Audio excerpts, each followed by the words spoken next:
Hey guys, we're here today talking about a few reasons you should try and make sure you get a chance to play the New World Open Beta.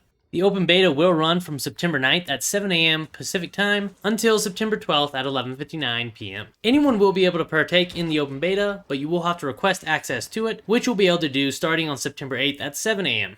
Now the likelihood is that you fall into one of the following categories when it comes to New World. Either you have not been able to try the game in any of its stages to this point, in which case you should definitely try to play the Open Beta and see if it is a game you are interested in. It is also possible that you've already tried New World and do not particularly care for it. Given that the Open Beta is free and only lasts a couple days, it is still probably worth jumping in and seeing if it's changed to the point that you might enjoy it this time around. And then the last scenario is you've already played New World, or you already know you're going to buy it, and you are either planning to skip the Open Beta or just play it as much as you can, even if your progress doesn't save. It doesn't matter which of these situations you're in. If you end up playing New World when it launches on September 28th, it'll be good to have knowledge of a few things as you jump into launch, and the Open Beta is the perfect place to check these out. The first reason I have that you should definitely try to play in the Open Beta is to figure out which starting city you like and where you'd like your forever home to be. New World has territory levels and bonuses for hanging out and leveling in one area for extended periods. Now there are 4 starting areas and you don't get to select which one you start in, so if you like one starting area more than another, you may be missing out by not checking it out beforehand.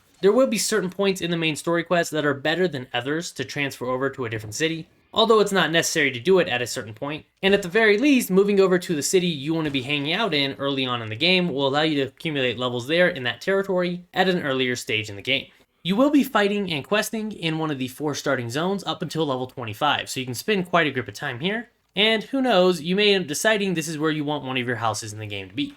It's also worth checking out some of the higher level zones in the map, even if you don't progress to that point during the Open Beta. That way, once the game actually launches, you know which place you'd like to buy a house in and don't end up wasting money on a house in a zone that you don't really care for. You can already have your sights set on a house in a higher level zone or a higher level city and be saving up for it from launch.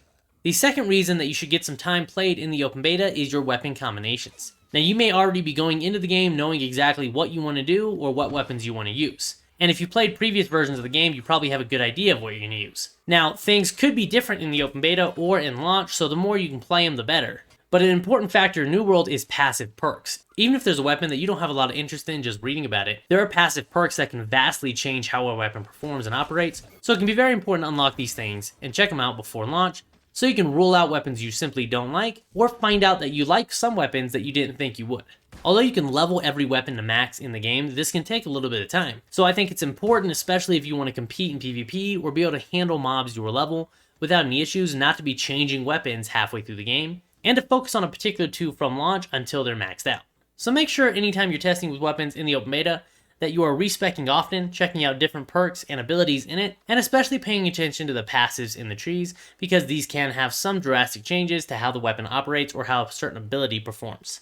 And the last reason I think you should try and get into the game during the Open Beta weekend is to test out your performance settings on your particular computer. One of the reasons they are doing this Open Beta is they ran into server issues and overpopulation in the closed beta, which means they're going to be increasing the amount of players allowed on each server, which should lead to plenty of lag and some connection problems. This is the perfect opportunity to jump in the game and figure out if you need to cap your FPS, what type of graphic settings you need to run, to figure out the optimal performance for your PC. And since no doubt there will be server issues come launch day as well, you won't waste precious time fiddling with settings when you could be leveling up. That's just 3 reasons, no matter what your situation is, I think you should try to play during the Open Beta weekend at least a little bit, iron out a few small details, test out some settings, or just explore the different biomes and the land. There's definitely got to be even more reasons to play than that, even if you're already sold on getting the game. But if you haven't been able to accomplish or check out these few things, then make sure you take the opportunity come September 9th to do so. Hopefully this video was helpful to you. Thanks for watching. I will see you next time.